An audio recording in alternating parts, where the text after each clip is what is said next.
And on a side note, during this time of the year, you have revivals that take place. And if you notice, you also have homecomings Yep. that, are usually around this time of the year. Well, what's a homecoming? Well, it's an opportunity for people that know that they had an experience with God in that church, and they maybe, had moved or for other reasons had left the church, but that was their place of worship for ever how long.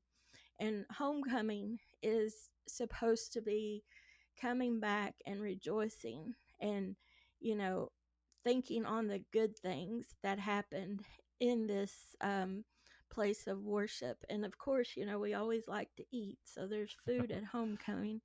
It's kind of like in some cases it's kind of like going back and remembering like where it all started. Because like if you got saved in one church and you moved to another church, um, people like to go back and rejoice with the other people that are still at that church. But when I look this up, and what is interesting to me is that homecomings originated in the South of the United States. Why the South? Well, because homecoming was traditionally brought about in African American churches.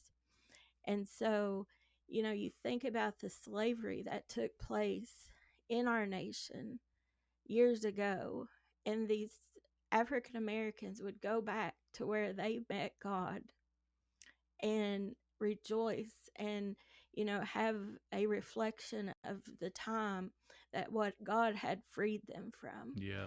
And so that to me is, it speaks volumes, because we should all be ready for a homecoming. It's like Amen. we're ready for a homecoming, but we're also ready for a homegoing. That's right. So it's like it's all of revival, homecoming. It's to prepare our hearts for us to be in the presence of God for eternity.